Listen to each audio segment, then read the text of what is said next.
noches. El primer castigo divino con lentes. Ya la vejez es una cagada, pues, mi hermano. Así pasa. Pero bueno, bienvenidos todos a una noche más de castigo divino. Una noche más aquí en la Creperola. Feliz de tener la casa llena. Un lunes por la noche mientras en la asamblea se debate la ley económica, nosotros aquí pasando más bonito. En todo caso, quiero agradecer a las instituciones y marcas que permiten que esto suceda. Si tu marca no está aquí, tu marca vale gato. Felicitaciones y muchísimas gracias a Banco de Guayaquil por apoyar este espacio durante tanto tiempo. Uribe Schwartz con su proyecto Corner, que se levanta en la Portugal. Y Shiris, la mejor esquina de la ciudad, multioficinas, mobiliario de oficinas y sillas de diseño, presente en Quito con sus 2 salas de exhibición y entrega a nivel nacional. Seguro Sucre, cerveza Latitud 0, 100% Moslaca, vino Navarro Correas, que como siempre digo, el único Correa que no intoxica y se puede consumir con normalidad. Y un nuevo auspiciante que llega el día de hoy al Castigo Divino. Y esto es muy importante que estén pendientes porque esto les va a permitir llevarse lo que llamamos la del estribo. Esto es Rappi. Bienvenido al Castigo Divino. Cuando más o menos ustedes sientan o yo les diga como ahorita que el Castigo Divino va por la mitad, ustedes pueden descargarse Rappi. Antes de eso, descargado Rappi, ustedes meten en la parte donde está el cupón el código Castigo Divino 2, también para toda la gente que nos ve por YouTube, Castigo Unido, Castigo Divino 2, con el número, la C mayúscula y la D mayúscula, y sin costo ni de envío ni de nada, Rappi y el Castigo Divino te mandan una chela. Te regalamos una biela para que estés viendo este Castigo Divino, así que ponte pilas, y ustedes que están aquí descárguenlo para que la gente de Rappi los espera afuera y se puedan ir llevando su biela inmediatamente, así que ponte pilas con el código Castigo Divino 2. Y eso es todo en relación a aquello más coyuntural que este Castigo Divino, casi imposible, como les decía, mientras estamos aquí en la grabación del programa, en la asamblea se debate sobre la ley económica de este país, sobre el futuro económico de este país, después ya de un primer traspié, de un segundo traspié en realidad en relación a la economía y el legislativo, primero con la ley de crecimiento económico de vuelta por la asamblea, y luego también con las observaciones de la Asamblea del Presupuesto General del Estado de 2020. Sobre eso, sobre muchísimos temas más de economía y sobre su carrera y sobre quién es, vamos a hablar esta noche con nuestro invitado, el ministro de Economía y Finanzas, el señor Richard Martínez. Un aplauso, por favor.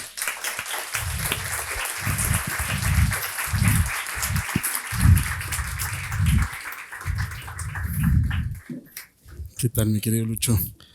Ya oyó, dije. Estoy en la asamblea de ley. ¿Cómo vas? Bien, bien. ¿Vino o cervecita?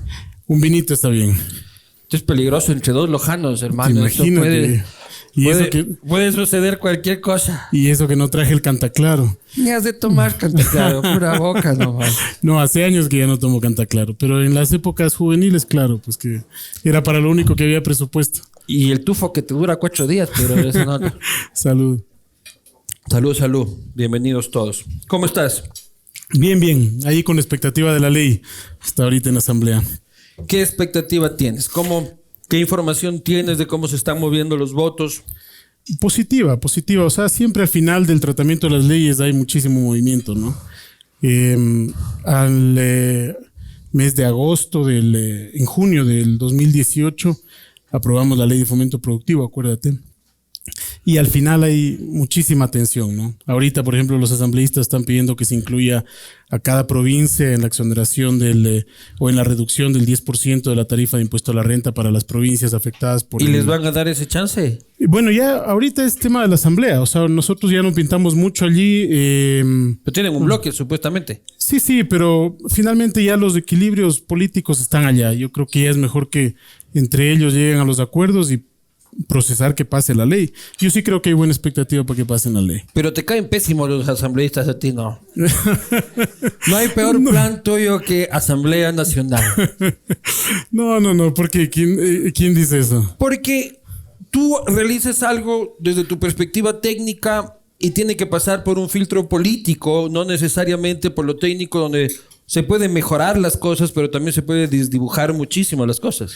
Bueno, pero es parte del ejercicio democrático, ¿no? Sí es desgastante a veces tener que caer en el campo demagógico más que el político como tal. Yo creo que dentro de la política tienes varios matices y la demagogia, en ese campo sí no me siento muy cómodo, ¿no? ¿A quién es el demagogo? Más que personas, ideas, ¿no? Esta gente que cree que con una varita mágica se solucionan los problemas ¿El Partido estructurales Social del país. Cristiano? No, cada cual que se quede con lo que ha hecho, ¿no? Yo creo que diga como, nomás el bigotes. No, para nada. Digamos, cada cual tiene su posición política. Yo lo que voy es que no hay soluciones mágicas, no hay varitas mágicas que digan, bueno, están solucionados todos los problemas del Ecuador. Son extremadamente profundos, toman tiempo, toman varias reformas, hay que ser muy persistentes, hay que ser muy disciplinados, pero mantener la visión correcta. Y allí es donde nosotros vemos que también llegan momentos en los que hay que encontrar otro tipo de equilibrios. Por ejemplo, en esta ocasión nos toca incrementar impuestos, pero lo hacemos de una manera que afecte a las personas que más recursos tienen. Pero por el otro lado también hacemos un balance generando incentivos para la producción, eliminando el anticipo de impuesto a la renta. Entonces yo sí creo que el consenso al final del día es una herramienta súper poderosa para poder procesar estas reformas. Cuando hay estas posiciones extremas, lo único que se hace es quitarle al país la oportunidad de avanzar. Esa es mi visión. Pero como te digo, ya cada partido político, cada movimiento tiene que defender sus ideas, sus principios y responderle a sus votantes. Entonces, yo en esa parte política no me ¿Pero no me por meto qué crees mucho. que en la ley de crecimiento les fue como la Gabor, mi hermano? ¿Para qué va a querer decir la verdad? Y en el presupuesto también no te fue como hubieses pensado. ¿Qué está fallando políticamente? No, mira, yo creo que en la ley de crecimiento hubo muchos factores, ¿no? El principal fue que ¿Sí te leíste la ley? Más o menos. 400 Sí me leí y pico de artículos, no te creo, Los loco. considerando si me El leí. resumen, por favor. No, claro, imagínate, lo que pasa es que para llegar a 400 artículos ya veníamos trabajando en eso más de 6 meses, entonces son reuniones interminables de trabajo y tienes que tener un conocimiento cabal de toda la ley. Hay especificidades que siempre se pueden corregir y se deben corregir, pero creo que ese tal vez fue Creo que había un artículo repetido, ¿no?, varias veces, ¿no? Algunos al final se repitieron, fue parte ya de la técnica de última hora. De la técnica jurídica, como llaman los abogados, pero o sea, en ese caso creo que el mayor obstáculo fue el tamaño de la ley, ¿no? El tamaño importa, dice. El tamaño siempre importa, por supuesto. No voy a decir ninguna sanganada porque está aquí mi señora esposa que... No, el tamaño de la ley, señor. El tamaño de la legislación. Pues, no, ¿y en qué estás pensando vos? No sé, pues, loco. No. Salud, solito te incriminas. No. Pero eso por creo que fue lo más difícil. De eso. Eso creo que fue lo más complicado. Pero ¿por qué el problema del tamaño? Porque hace que el debate sea incontenible, improcesable. Es más difícil llegar a consensos, creo, ¿no? Entonces, o sea, tienes un artículo que puede tener 10 visiones alrededor y es más difícil ponerse de acuerdo, ¿no? Y al final no se llegaron a procesar todos los artículos como correspondía. Pero creo que van quedando lecciones y la lección principal que quedó, y hoy día vamos a ver el resultado, yo soy optimista, es que con un proyecto más acotado, previamente consensuado, podemos avanzar. Yo sí estoy con optimismo de que vamos a sacar ese proyecto adelante. Entonces, ¿qué hicimos en este proyecto? Nos quedamos con el tema tributario solamente. Luego tomamos en consideración todas las observaciones de la comisión y nos sentamos con cada bancada a discutir. Pero aún así el Partido Social Cristiano dice ni fregando. Bueno, esa es una posición política que yo la respeto, evidentemente no la comparto. Creo que hay opciones para salir de este momento que implican el esfuerzo colectivo, pero esa es la posición de ellos, ¿no? Es una posición que argumenta sobre la base de una declaración de no más impuestos, de principios. Creo que todo depende de las circunstancias, del momento, del ciclo económico, pero incluso si es que ellos, como se prevé, van a votar no a favor de la ley, yo creo que tenemos, al menos de lo que hemos escuchado, por ejemplo, hoy día el asambleísta de Suma dijo que van a apoyar el proyecto de ley. O sea, hay cosas muy buenas, Suma, creo ¿no? que le quedan 3 votos, hermano, en realidad. Bueno. Creo que quedan 3 asambleístas en el bloque de Suma. Verás que la anterior nos archivaron por un voto, así que Aquí no hay que descontar Claro. ningún voto. Oye, pero viste que Lenin viajó en el tiempo en Twitter. Ah, sí, yo creo que ya por ahí No tenemos sé si vieron. Tuiteó como a las 6 de la tarde. Agradezco a la asamblea por aprobar la ley que dice que. Y en la asamblea como, ¿qué carajo, estamos debatiendo ahorita?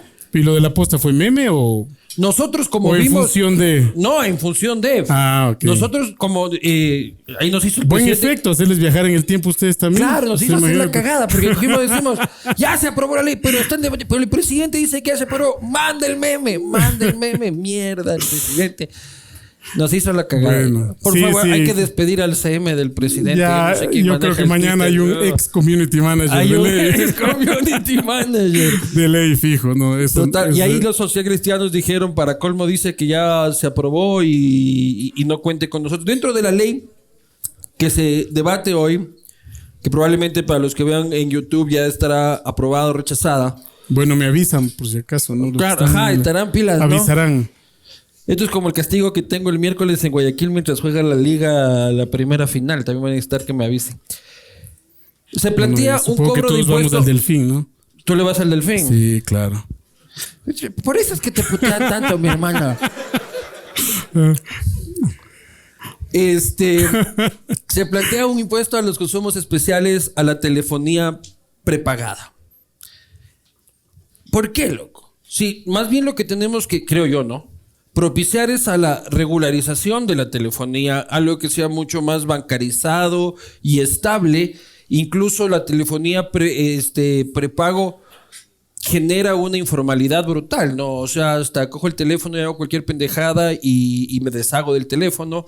El país debería ir hacia una regularización donde todos tengamos un plan postpago de telefonía celular y ahora ustedes lo traban. Por un lado dicen, te vamos a bajar el costo del teléfono, pero vas a tener que pagar más al final en la planilla del mes. Entonces, la misma bobada, por loco.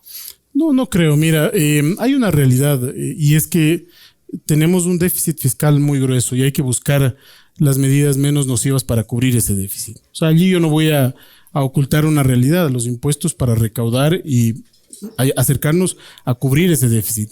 Y dentro de eso nosotros buscamos las opciones menos nocivas. Por eso es que tú dices que es lo mismo, yo lo veo de manera diferente.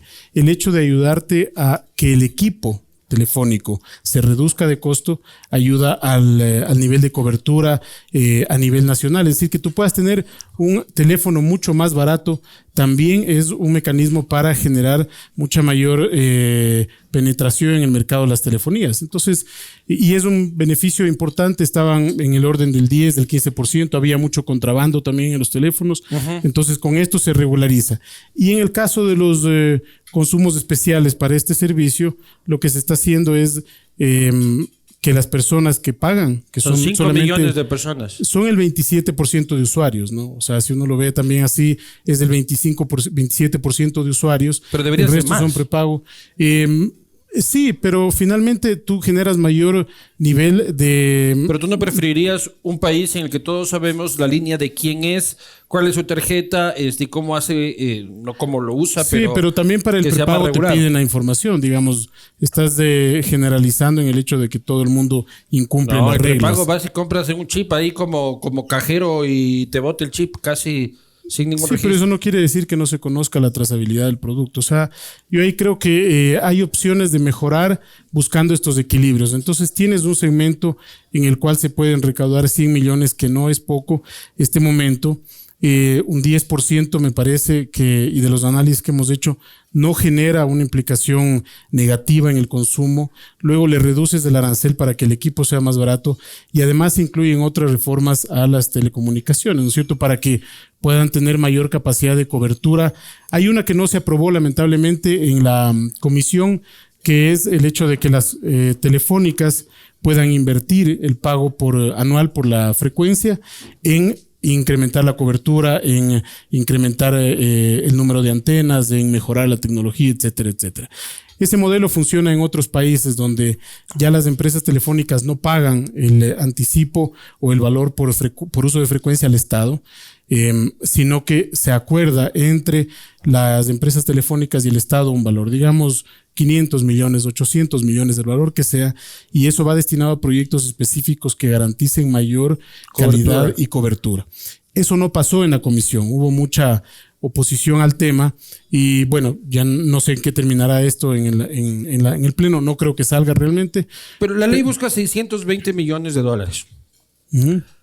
Pero se calcula un déficit del próximo año de 4.700 millones de dólares más o menos, 4.763 millones de dólares más o menos. No es tanto, son 3.400 aproximadamente. 3.400 el déficit. Sí, los que enviamos en la proforma. ¿Ya? Entonces, claro, no puedes llenar el hueco. Pero igual de la noche a la 600 mañana. es, Claro. no te salva, hermano. Claro, pero a eso O sea, ahí tienes, al financiamiento otra vez. tienes que sumarle otros ingresos que va a obtener el Estado. El uno que hemos venido trabajando bastante este año. ¿Cuál? Que no se va a concretar este año, pero yo creo que el primer trimestre, segundo trimestre, el próximo ya, que es el de la monetización de los activos, ¿no? El Estado tiene activos que no los puede trasladar al sector privado, que no los debe trasladar en su propiedad, pero sí en su uso. Es decir, ¿El sopladora? el Estado, claro, ahí tiene sopladora, por ejemplo, que está bastante avanzado. Hemos El trabajado que le un montón puso en ese eso. nombre a esa central hidroeléctrica. O es un genio del marketing o es un dañado. Pero solo ese. El Banco del Pacífico. ¿Qué va a pasar? Tienes cochinadas en la cabeza. digamos. Hermano. O sea, yo estoy pensando en el activo, la monetización. Sopladora. Y es, ¿Cuándo le pones ese nombre a una central hidroeléctrica? pero bueno, ahí tienes unos 800 millones. El Banco del Pacífico es diferente porque en el Banco del Pacífico no tienes los ingresos para el Estado, sino que por la estructura de propiedad actual eso pasa a las reservas del Banco Central.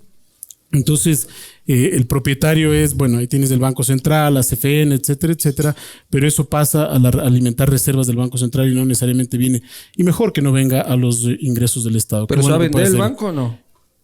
Ese banco sí lo puedes vender, porque es un banco de estructura societaria privada, en manos del sector público. En el caso de Sopladora, no la puedes vender porque es un activo público. Y además Entonces, no es sector estratégico.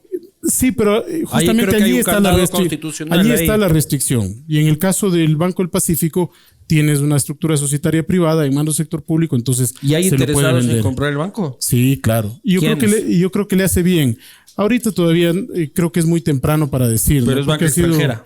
Claro, banca extranjera de la región. También hay bancos americanos, hay bancos chinos. Sí hay buen apetito, como llaman los expertos en el activo. Entonces, la clave allí es que no solamente garantizas alimentar las reservas, pero también generas mucha más competencia en el mercado local. O sea, una banca externa que viene a invertir, se monta sobre un banco que tiene una buena participación de mercado, que tiene unos buenos índices, pero le va a meter mucha inversión para competir y esa competencia es sana al final del día con la banca local. ¿Por qué? Porque te van a ofrecer más servicios, mejores servicios, te van a competir por costos y ese músculo hoy no lo tiene el Banco del Pacífico. Porque no hay forma de meterle mucha más inversión.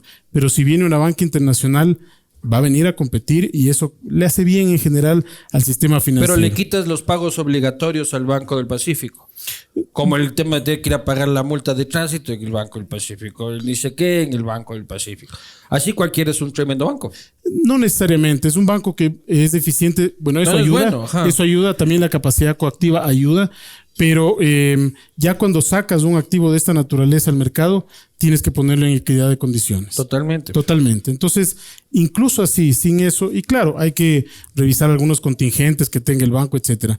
Pero incluso sin eso, el banco es bastante atractivo para los inversionistas externos. O sea, un inversionista externo está muy al tanto de los detalles de este tipo de cosas y seguramente te presentará una oferta positiva para mantener ese servicio y capaz que la mejora. Entonces te dice, bueno, te voy a facilitar o te voy a cobrar menos, lo que sea. Si es que ese es si es que es una porción importante del negocio.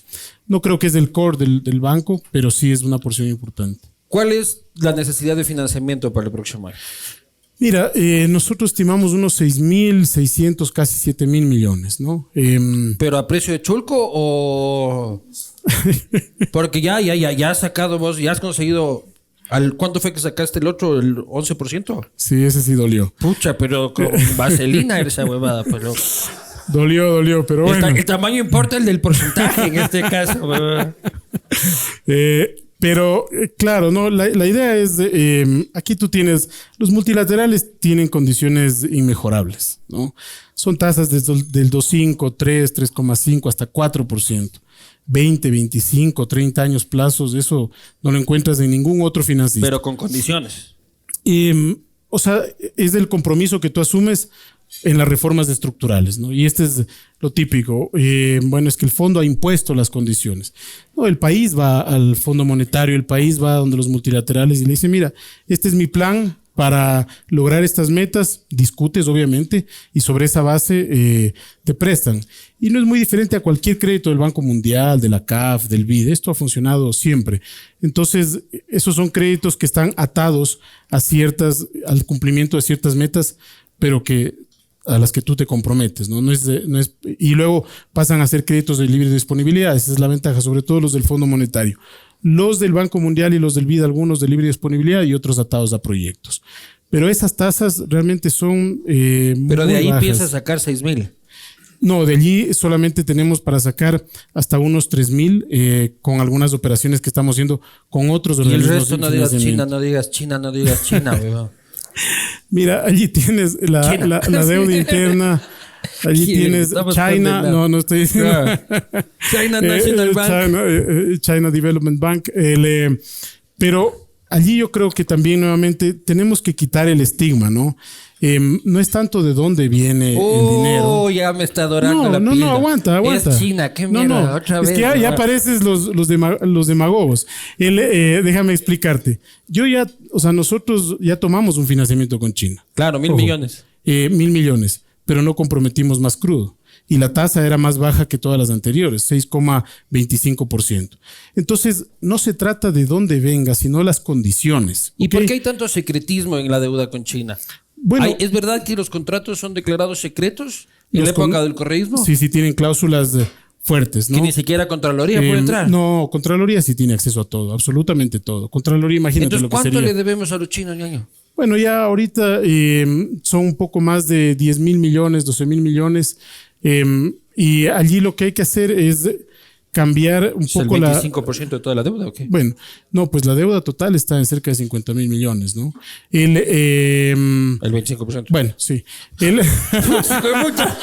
debería ser ministro de Finanzas. Pues. Entonces, el tema con China es, primero tienes que buscar transparencia.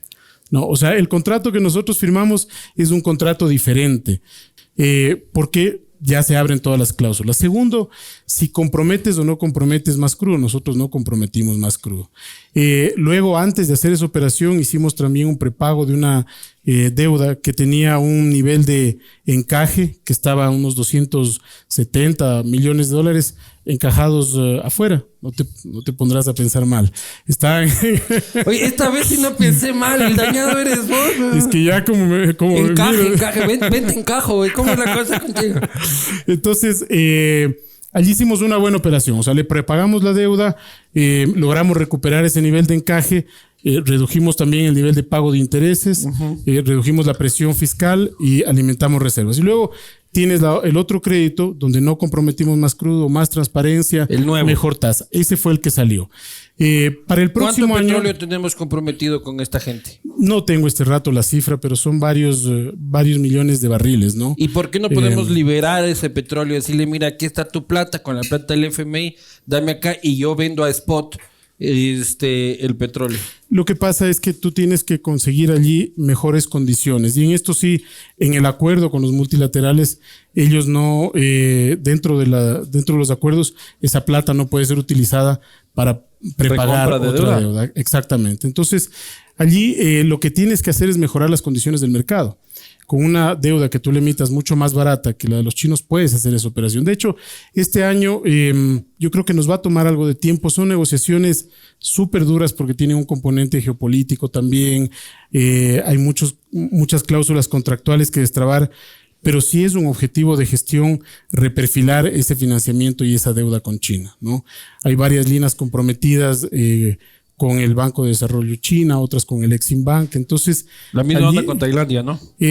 Bueno, con Tailandia tienes otro tipo de financiamiento. Pero igual ellos, es comprometido y atado a petróleo, ¿no? Claro, pero ellos no han prestado directamente, sino que era una preventa, que es diferente. Acá tú tienes un nivel de embarques que tú vas enviando de crudo y atado a eso te dieron una línea de financiamiento. Y de esa línea de financiamiento, lo que se hacía comúnmente es que una parte va a libre disponibilidad y la otra va atada a proyectos de inversión con los chinos. ¿Tienes previsto en el presupuesto 2020 un incremento del rubro de venta de combustibles?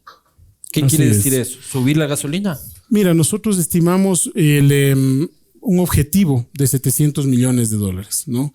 Evidentemente... ¿En venta de combustibles? No, en retiro de subsidios. Ya. Entonces... ¿No era 2.000? Evidente... No. Para el próximo año $700 millones.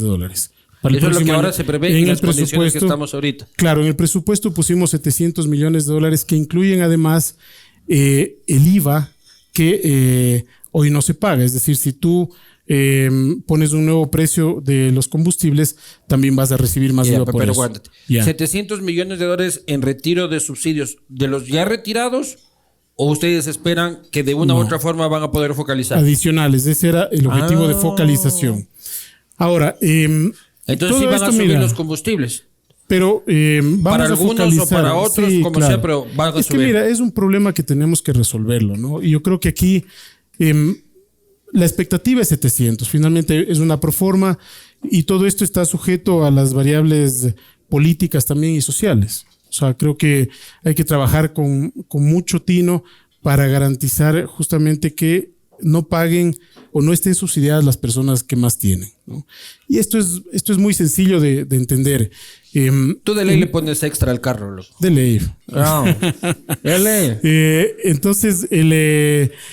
Entonces la clave es que un galón de extra que está subsidiado, que le pone una persona de altos ingresos, y un galón de extra que está subsidiado, que compra una persona pobre, tiene exactamente el mismo subsidio. Sí, no tiene sentido. Por eso la idea es que tú retires el subsidio del precio y que el subsidio se lo des a la persona. Ya, pero si ya lo presupuestaron, ¿cómo lo van a hacer? Bueno, todavía estamos trabajando, ¿no? Todavía estamos trabajando porque... pero si es que no lo logras hacer, vas a tener un hueco de 700 millones en la proforma. Bueno, no te olvides que en el presupuesto no está la reforma tributaria. ¿Ya? Entonces allí sí tienes un margen. La idea es que no se compense. El objetivo es llegar a los 700. Ya dije, pero por lo menos si es que no logras hacer eso, esto tapa el hueco. Claro, o sea, tienes ahí un margen de maniobra, ¿no? Entonces, ¿cómo hay que hacerlo? Tenemos que cruzar todas las bases de datos de ANT, SRI, esto ha tomado algo de tiempo, del INEC también, del registro social, para identificar cuál es el comportamiento de los consumidores. Entonces, si tú dices, bueno, un vehículo que esté evaluado en más de $40,000, que sea del año 2017 para arriba, ¿necesita o no necesita subsidio? Lo más probable es que no. Eso estamos cruzando con las variables de ingreso del SRE. Claro. No. Bueno, avisa qué modelo tienes para... Yo chequé el mío, es $12,000 del... Hay otros 98. Que no les vamos a poner placas, sino con la foto del conductor. Claro, pues reconocimiento facial, tú tienes cara de pato, tú pagas. Señor Vivanco, cóbrele el doble. Claro. Me parece bueno. Claro, entonces tú empiezas a... Pero lo que siempre tienes que cuidar es que no se te generen mercados paralelos o mercados de ineficiencia, ¿no? Si tú generas una distorsión muy grande en precios, allí es donde está la tentación para el contrabando, para el sifoneo, que es la práctica esta en la que sacan el combustible de un vehículo para el otro. Uh-huh. Entonces hay que hacer con mucho cuidado. Yo creo que hasta ahora, a finales de diciembre, ya vamos a tener bien estructurada la base de datos que nos permite identificar quiénes van a ser las personas que tengan que pagar. Pero aparte de lo técnico, está otra vez lo político. Y vamos ya entrando en paro nacional. Ya pueden ir haciendo sus pedidos de Rappi también, si es que quieren. paro nacional. Ustedes lo ven técnicamente desde un despacho y dicen, sí, el subsidio nos está tragando, hay que eliminar el subsidio. Pero políticamente lo hacen desastrosamente. ¿Ya? Comunicacionalmente, de llorar, mi hermano. ¿Ya? No conversan con los sectores sociales más que con los transportistas y se les empieza a reventar las cañerías por todo lado. Y empiezan a tapar aquí y a tapar acá, y sucede lo que sucedió. ¿Crees que hubo un pésimo manejo político y comunicacional en la crisis? No, yo no creo que hubo un pésimo manejo político ni comunicacional. Porque yo bueno, sí, pero lo que pasa es que cuando tú estás fuera del partido, el DT, digamos, es fácil ser DT cuando la selección está jugando. Ahora que el Delfín le va a ganar a la liga, es fácil ser DT y darle las instrucciones. ¿Vos eres de la Liga de Loja? Un tiempo, pero ya le perdí un poco la pista. ¿De cuál eres? Del Barcelona. Eso. ¿Viste, ve? Sí. Pero bueno, tengo ese castigo guayaco, esta huevada. Tengo el principal rival en casa, me marcan bajo presión. Mi mujer es de melexista, entonces ya te imaginarás en los clásicos. Claro, pues loco. Pero es muy sufridora, por eso yo soy tranquilo. Yo no sufro mucho. Dices que es fácil verlo desde afuera, evidentemente. Sí, y lo otro es que todo el mundo es general después de la guerra, ¿no? Obviamente, siempre en un proceso de estos tienes que hacer una evaluación para ver dónde puedes mejorar, ¿no? Pero eso pasa en la vida diaria. O sea, en la ruta que escogiste del trabajo a la casa. O sea, a eso más bien lo pongo en perspectiva. Sí, lamentable que no pudimos hacer ese cambio estructural histórico, pero yo también veo hacia adelante y veo con optimismo que hoy estamos hablando de este tema sin ocultar las cosas. Pero vos fuiste el de la idea. O sea, presidente, le traigo una gran idea. ¡Paz! Puta, casi pierde el cargo. Para que veas. Tú fuiste el de la idea. O sea, siempre ha estado el tema de subsidios de ahí. Siempre ha estado el tema de subsidios. ¿Pero quién fue el de la idea? Bueno, el equipo económico tiene que plantar pues las opciones. Yo planteé varias opciones. Unas tenían más viabilidad política que otras. Estaba también temas de impuestos en las leyes, pero no había ningún margen en la asamblea. Y esta, la verdad, Luis Eduardo, y creo que lo sintió mucha gente, no era solamente un tema fiscal, ¿no? Era un tema, y lo vivimos allí ya cuando tomamos la decisión. Era esto un tema ético, ¿no? O sea, cuando tú ves la fuerza con la que reaccionaron algunos sectores y la capacidad de tener recursos para movilizarse, aquellos que querían el golpe de Estado, era evidente que nosotros topamos muchas fibras que son del contrabando, del narcoterrorismo, y es que no hace bien. Mira, tal vez será por un principio de vida y lo compartimos con el presidente, pero y porque lo hemos hablado, a mí en la vida no me han regalado y nunca me ha gustado que me regalen nada. ¿Sí? Todo ha sido sobre la base de esfuerzo. Entonces, yo no entiendo cómo hay las personas pobres sí las entiendo porque obviamente le estás afectando su economía diaria.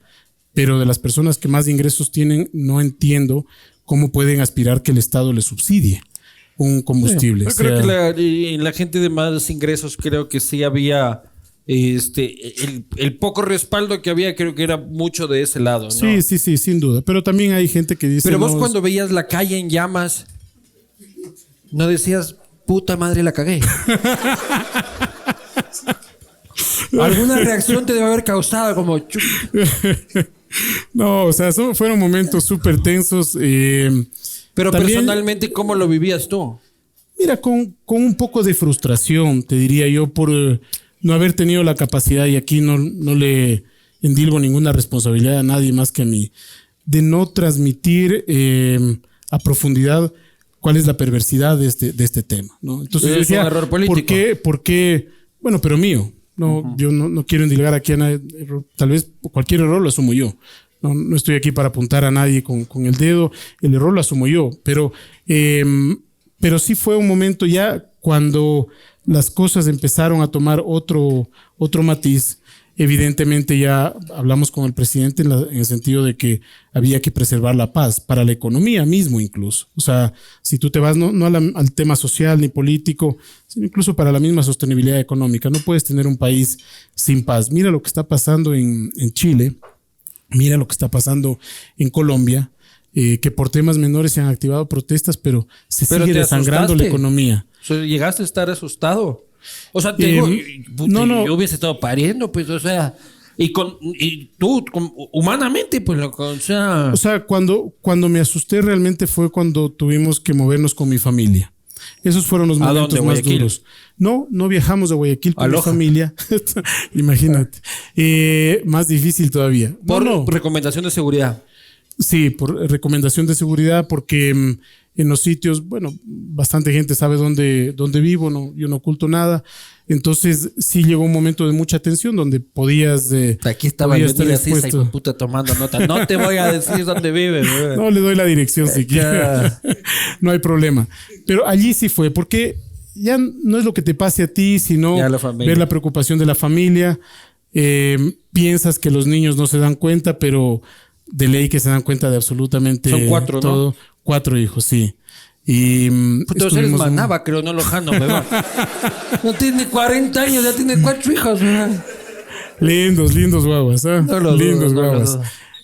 Y bueno, ahí la anécdota, porque en la noche, ese día sábado, fue que ya nos fuimos a un sitio, pensábamos que todo iba a estar bien, nos fuimos a un sitio y en la noche mi segunda hija ya nos íbamos a mover a otro sitio, o sea, estuvimos en 3 sitios y me dice, nos olvidamos de la Chispita, que era la perrita que estaba en la casa.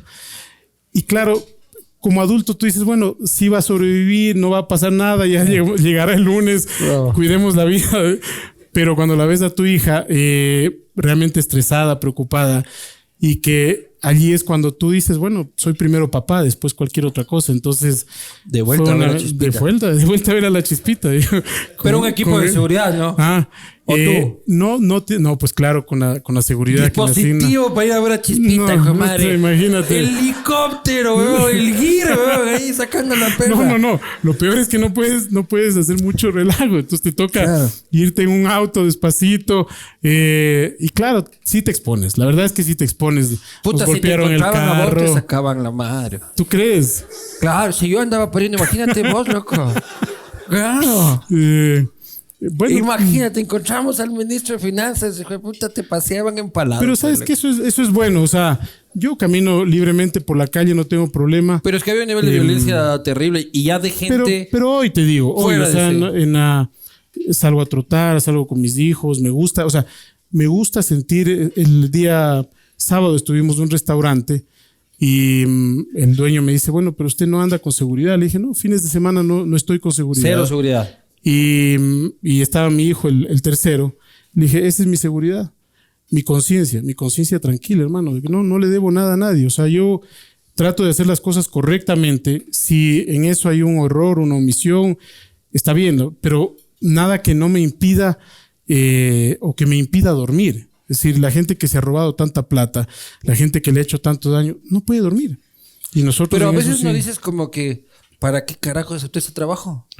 No, Bien no. estaba yo tranquilo en la cámara, pasando bien.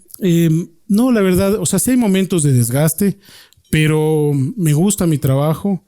Me gusta pensar que puedo hacer algo para dejarles a mis guambras algo mejor. O sea, porque mira, la factura, si no hacemos hoy los ajustes, ellos van a tener que pagar una factura mucho más fuerte. Entonces, ya está en el esfuerzo que podamos hacer nosotros maduramente como sociedad. Pero sí sabes que eres señor ajuste vos. Ah, El señor ajuste. no, primera vez que escucho, hijo, ya me bautizaste.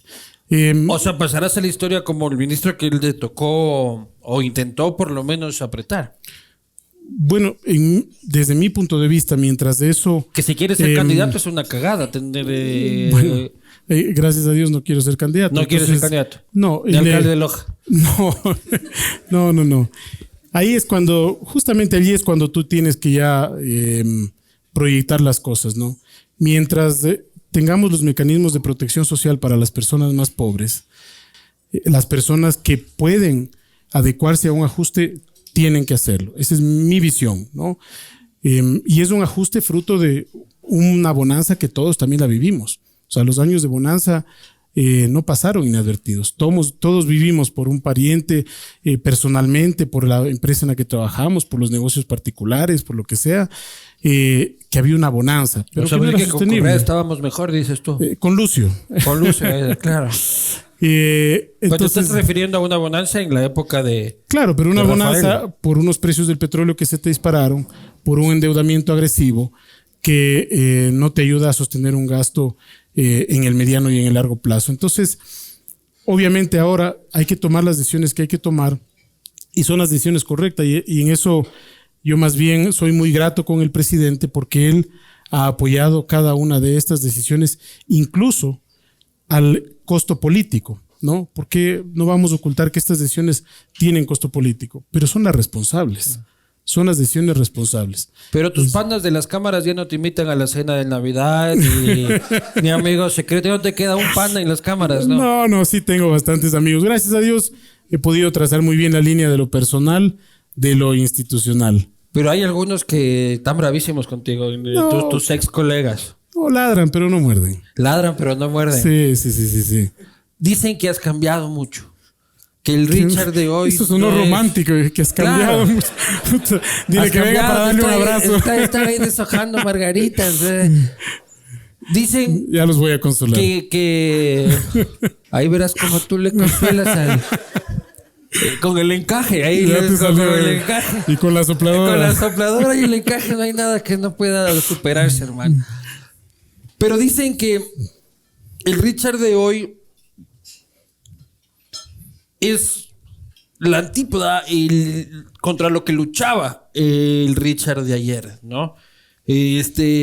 Tengo esta carta que tú le mandas al presidente de la República el 27 de febrero de 2018 como presidente del comité empresarial y le das algunas ideas a él. Trabajo coordinado con la política productiva, no quede regado a decisiones ideológicas, subsanar el desequilibrio fiscal a través de un ajuste, corregir la tendencia de la deuda pública que se torna insostenible, has aumentado la deuda, construir un país competitivo que sea capaz de insertarse y competir sin complejos en el mercado internacional. Allí que digan qué bruto, qué competitivos no estamos tanto. Entonces esto parece una carta de Richard Martínez para Richard Martínez. En realidad, el Richard Martínez del pasado le escribe el Richard Martínez del futuro. ¿Qué pasó, ñaño? Ya te pusiste romántico vos también, Claro. viejo, ya. Y estamos lunes. No, mira, yo creo que todos esos como objetivo de visión no se han perdido. O sea, si a mí me dices todos esos, yo creo que lo estamos trabajando. Ahora, lo que pasa es que no puedes hacer todas las cosas de un momento a otro. Entonces, si tú me dices reperfilar el sentido de la deuda, ¿qué tienes allí? Tienes que conseguir una deuda más barata. Salvo la emisión de hace un par de meses, toda la deuda que hemos conseguido es más barata. Luego es, ¿para qué te endeudas? ¿No? Si tú te endeudas para ocultar los problemas estructurales, es del círculo vicioso. Pero el si Richard tú te del pasado financias- escuchaba deuda y saltaba. No, Richard no, del no, pasado no. escuchaba impuesto y comunicados, rueda de prensa. No. relajillo. No. En eso sí, yo siempre he sido muy conceptual y la pelea era adentro dura también en el sector empresarial. Es que mira, técnicamente es imposible que tú quieras salir, si tú tienes un déficit de este tamaño, lo vas a ir achicando con el tiempo porque no lo puedes cerrar de un día para el otro. Este déficit también necesita financiamiento, este déficit también es financiamiento y este financiamiento. La cuestión es que te financies para salir de este déficit. Pero lo que pasaba antes es que se financiaban para ir incrementando, o sea, más deuda, más déficit, más deuda, más déficit para sostener el ritmo de gasto. Luego, en términos de competitividad, mira, una de las principales cosas que yo siempre planteé es que el Ecuador se abra al mundo. Hoy tenemos una gran relación y la semana anterior se hizo el TIC con los Estados Unidos. Estamos embarcados en la negociación con la Alianza del Pacífico, pero son procesos que toman tiempo y no solamente dependen de la voluntad del gobierno ecuatoriano, porque en un momento determinado el gobierno tuvo la oportunidad de hacer o de tomar esas decisiones y no las tomó. En Pero te has consecuencia, vuelto impuestero. no creo. O sea, creo que tampoco es para, digamos, para alarmar el hecho de que las empresas más grandes puedan contribuir en este momento complicado. Porque yo te digo también, allí tú vas a ver, por ejemplo, el anticipo de impuesto a la renta. Yo incluso en esa parte estoy siendo más agresivo de lo que yo era en el comité empresarial. Vos decías que sea gradual y tú yo lo estás decía que haciendo regresemos completa. a la fórmula anterior. Es decir, que exista un anticipo, pero con una fórmula que no te grave a los activos del patrimonio. Esa fue siempre mi posición y la posición del gremio al que representaba. Hoy estamos siendo mucho más agresivos que eso. Estamos eliminando el anticipo de impuesto a la renta. Entonces, no se pueden ver las cosas de manera estática ni de manera parcializada, porque allí el país pierde. Entonces, y claro, digamos, en ese momento nosotros siempre planteamos alternativas que sean las alternativas del punto medio. Así como no todo se resuelve con más impuestos, tampoco se puede esperar que todo se resuelva con menos impuestos. Yo creo que hay que discutir a profundidad los conceptos. No te y estás buscar el volviendo un balance. poco de izquierda. No. Yo te veo no, así no, no. medio izquierdoso. No, últimamente. ahí sí. No, eso sí que no. No. Más bien me dan palo adentro del gabinete por ser... Pero tú estás aliando con las rupturas, ¿no son eso ya tus panas ahí adentro? No, mira, yo creo que esa más bien es la fortaleza del gobierno actual. Ruptura. No. No me estoy aliando con ruptura, pero valga la oportunidad para decir que ruptura es lo más valioso que tiene el gobierno actual. La fortaleza del gobierno actual es que tiene gente muy diversa, de distintas ideologías que al final del día buscan actuar con pragmatismo. ¿Sí? Es un gabinete extremadamente diverso y creo que ese es el liderazgo y el valor del presidente, que además... Pero Roldán no te asesoraba a ti en la Cámara de Industrias. Sí trabajó para la Cámara en... ¿Tú le contratabas en a algunos- Roldán cuando estabas en la Cámara? No, yo no, tenía un contrato con la Cámara. Con la digamos. Cámara. Claro, pero él asesoraba como asesoraba a un montón de empresas por un tiempo. Pero finalmente... No es un pago de favores luego que te haya llamado a ti. No, imagínate lo que dices, viejo. Pero más bien yo creo que allí logramos generar justamente este espacio de pragmatismo. O sea, de entender realidades. Porque, mira, muchas veces lo que yo veo en el país, lamentablemente, es que hay islas que no se quieren hablar entre sí, ¿no? Entonces, si los empresarios se aíslan y piensan solamente en su beneficio, pierde el país. Si los trabajadores se aíslan y solamente piensan en su beneficio, pierde el país. Yo siempre fui de abrir el diálogo, de sentarnos a conversar con todo el mundo y eso dio muy buenos resultados. Por eso es que el comité empresarial también creció mucho. Pero ¿por qué entonces ahora son los empresarios tus principales enemigos? Bueno, no creo que sean los principales enemigos. Uy, Yo no lo con veo los así. cambios están bravísimos. Solo los banqueros dicen bacán el Richard. Claro, ellos están encantados. Chévere el Richard, es un bacán. No Dice. creo. Yo creo que estás hablando por algunos dirigentes gremiales, ni siquiera todos. Pero cuando ya vas a hablar con los empresarios, hay muchos empresarios que dicen, bueno, es el momento de aportar y vemos un balance en las decisiones que se están tomando. O sea, no es que estás cargando solamente con más impuestos, sino que estás haciendo un esfuerzo también para reducir ciertas cargas que tiene el empresariado.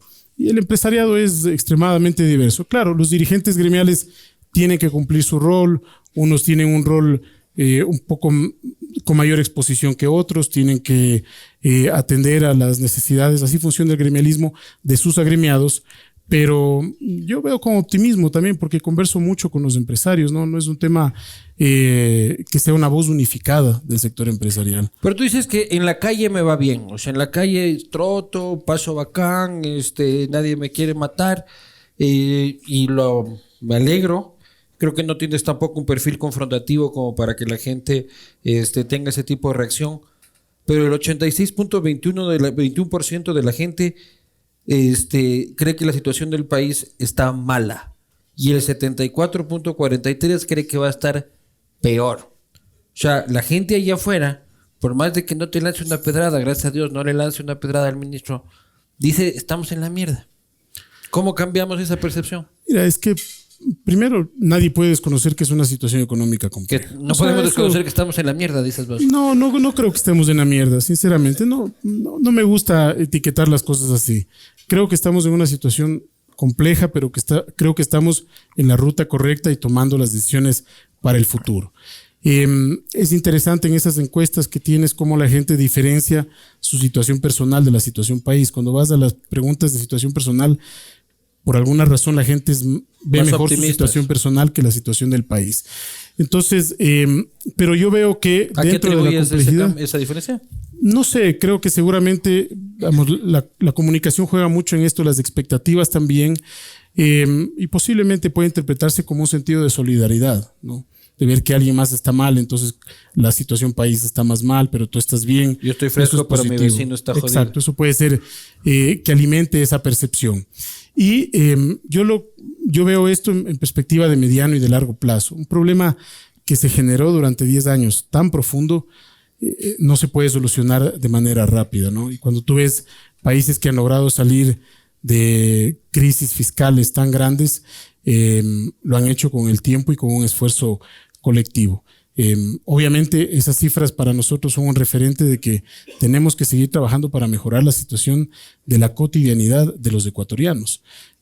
Pero eso implica partir por tener las finanzas públicas ordenadas, partir por tener una dolarización sostenible y garantizar que las personas tengan oxígeno en un momento complejo económico como el que vivimos. Por eso la reforma que está en la Asamblea tiene muchas de estas cosas. Por ejemplo, a los jóvenes que no pueden pagar su crédito, ¿no es cierto?, que tenían estos créditos con el IES, se les regulariza todos los intereses, multas, recargos que tenían. En el sector agrícola también se hacen amplias concesiones para que los agricultores puedan retomar su actividad. ¿El tema de Manabí se mantuvo? El tema de Manabí respecto de que se les condonaban las deudas que tenían. Sí, también. claro, del copago. Ajá. De estas personas que, claro, que tenían el tema de la vivienda, sí. O sea, hay un montón de beneficios. También el tema de que no seas agente de retención de impuesto a la renta. O de a mí no me cae ni un solo beneficio. A ti no te y está cae. bien, o sea, no tiene que caerte siempre y cada uno aporta desde sus Pero posibilidades. tú no eres promotor cultural, no estás en la economía naranja, en estas... No, yo he estado averiguando y me dicen que no. Vos dices que sí. Vos estás central de riesgo, que es diferente. Y eso sí estás... Ahí la guafa, estoy yo ahí con botón rojo. Ya te tienen puesto el ojo. No, pero por ejemplo, para ese sector hay un montón de beneficios. Para, bueno, el IVA cero tienes para servicios culturales. Tienes también el tema de deducciones adicionales para gente que apoye a la promoción cultural, la arte, sí, pero cine, eso dijo etcétera. Aquí el ministro de Cultura y luego fui donde el contador a decir, el ministro de Cultura dice que tengo que cobrar cero de IVA y me dijo ni cagando. No, pues eso está en la ley. O sea, hay que esperar a que se apruebe la ley. Ya. O sea, se aprueba la ley y eso entra en vigencia. Y yo voy a cobrar cero, ¿verdad? Si alguien me reclama, digo, el ministro de Finanzas. Vaya usted, señor del SRI, a reclamarle al ministro de Finanzas. Bueno, ahí vamos a ver si aplicas como servicio cultural. Grabado queda, ¿verdad? Así, en la audiencia, así, por evasor de impuestos, así. No, yo en realidad no pagaba. Van a empezar a recoger unos papelitos que están en sus respectivas mesas con sus preguntas. Así que estén atentos a ellos. Dentro de las empresas, Richard, salud. Salud. Solo el 5%, según el índice Deloitte de confianza empresarial, considera que hay un buen ambiente para las empresas en el país. El 95% de las empresas consultadas por Deloitte, que no es periódico chino, dicen que el ambiente es nocivo para hacer empresa. No sé si nocivo, pero no es el mejor ambiente. No es el mejor ambiente. Pero no es el mejor ambiente. Tiene que trabajar muchísimo el Ecuador para mejorar su ambiente de negocios, ¿no? O sea, cuando tú comparas con economías de la región, el esfuerzo que tenemos que hacer es muy grande. Y esas economías de la región, hoy por hoy, en la coyuntura, tampoco garantizan un mejor ambiente de negocios. A este momento, muchas inversiones están viendo con mucha incertidumbre lo que pasa en Chile, que tiene un entorno macroeconómico mucho más estable, que tiene los índices de competitividad mucho más arriba en los rankings que nosotros, pero no garantiza por la circunstancia social y política que están viviendo. Entonces, en el Ecuador, ¿qué queda por hacer? ¿Qué falta mucho por hacer, ¿no? Primero, sentar las bases de un crecimiento sostenible, que es garantizar sostenibilidad fiscal, ¿no? Aquí hay personas que creen que el país puede seguirse endeudando para mantener un ritmo de gasto y que el Estado tenga un rol protagónico en la economía. Nosotros como gobierno creemos que hay que ir cerrando esa brecha, ¿no? Para que el Estado gaste lo que pueda gastar y garantice los servicios de calidad. Luego, el segundo tema es el marco jurídico. En términos de independencia, yo creo que el presidente de la República ha hecho muchísimo en ese frente, ¿no? Toda la consulta popular, garantizar que existe independencia de los poderes, para mí es altamente positivo y el Ecuador ha generado muchísimas... Que es positivo, pero la gente no come de eso, ¿no? Pero en los negocios eso influye en la expectativa de los negocios. Entonces tú tienes que diferenciar allí entre lo que es importante a esas empresas. Si tú les preguntas qué es importante a la hora de hacer negocios, todas estas cosas influyen. Estabilidad jurídica, un buen talento humano, competitividad tanto en infraestructura como en trámites, importante en trámites todavía hay mucho que trabajar, acuerdos comerciales que son extremadamente importantes, menos distorsiones a nivel arancelario y a nivel impositivo, es decir, el trabajo que hay que hacer es muy importante, pero dentro de eso la paz social también es un tema vital para poder hacer negocios. Yo te digo, si mañana Venezuela te dice, ven, invierte en Venezuela, 0% de impuesto a la renta, 0% de IVA, 0% no pagas impuestos, no te vas a ir a invertir en Venezuela porque las otras condiciones son adversas al entorno para hacer negocios. Ahora, dentro de ese entorno, yo sí valoro y respeto muchísimo a la gente que está invirtiendo en el país. En el último año hemos aprobado más de $800 millones en nuevos contratos de inversión. Hay empresas que están ampliando plantas, hay empresas que están abriendo sucursales. ¿Insuficiente para mantener una economía creciendo? No, hay que hacer más todavía. Pero tampoco es que no se esté haciendo nada desde el punto de vista empresarial. ¿Y tú qué empresa tenías, güey? Yo no tenía empresa. No tenía empresa. Pero era representante de los empresarios. Sí, lo que pasa es que en la Cámara de Industrias, donde yo empecé a trabajar a nivel gremial, se dio un proceso muy interesante de profesionalización, es decir, aislar la administración para poner ejecutivos antes que empresarios por una razón. Pero entonces no has emprendido nunca. Bueno, no creo que hay que emprender en un negocio para considerarse un emprendedor. Pero no has emprendido tal como tal. En un negocio no, pero... O sea, si lo proyectas, sí. ¿Cuánto te falta para pagar a fin de mes y cuánto tengo que pagar yo a fin de mes? Claro. O sea, este es un emprendimiento, o sea, a nivel macro, es un emprendimiento estructural muy fuerte. Entonces, pero a nivel personal no has generado un empleo. No he generado un emprendimiento. O sea, empleos, vamos a ver cuántos se han generado por las decisiones de política económica que hemos tomado. Cosa, pero así directamente, privadamente. O sea, no he tenido una empresa, ¿sí? No he tenido una empresa. He contratado gente. Pero ¿no crees que te falta eso como experiencia personal para saber lo que sufrimos los que sí lo hemos hecho? No creo, la verdad. Creo que uno puede ponerse en la otra orilla o en los zapatos de otra persona sin necesidad de haber pasado por ahí. Y creo que eso es justamente lo que buscamos, al menos desde acá, desde el sector público, cuando yo estoy intentando transmitirle esto a todo el equipo, digamos, al gabinete económico, etcétera, de que analicen la posición del emprendedor, del emprendimiento. Sí, por eso tú ves las reformas apuntan a darle oxígeno al emprendedor, al emprendimiento. Pero entonces, cuando salgas, pondrás aunque sea una tienda de la esquina, pues, loco, claro. Para que ahí le sientas. Porque eso es lo que pasaba con Rafa, pues, brother. Con Rafa también el problema era de que el man muy catedrático, mucho boy scout, mucha pendejada. Pero el man no había tenido ni tienda, pues entonces no tenía foto idea. Si vamos a empezar a insultarnos, viejo, me voy. No. Ya estás haciendo comparaciones. Ya estás como Salamea, ya. Me levanto de la mesa. No, viejo. Yo creo que esos estigmas son los que te impiden llegar a soluciones específicas. Yo conozco de cerca la realidad de los empresarios, conviví con ellos defendiendo principios y valores de sociedad muy fuertes, que hacia allá iba la representación gremial y entendiendo el día a día. Entonces, nosotros conocemos y trabajamos muy de cerca con los empresarios. Que haya momentos complejos como estos en los que te toca tomar decisiones que demandan de un esfuerzo adicional. Bueno, esas son las circunstancias y las decisiones que necesita el país en este momento. ¿Qué va a hacer Richard Martínez después de este gobierno? No sé, la verdad es que no tengo planes muy concretos, muy definidos. Regresar al sector privado si es aspiración. Porque el empleo está jodido, mi hermano. En realidad el 74.43%, no, perdón, estoy mal con la cifra. La cifra es 5.2 millones de personas en el subempleo o en el desempleo. En el empleo inadecuado. Sí, entonces desempleo.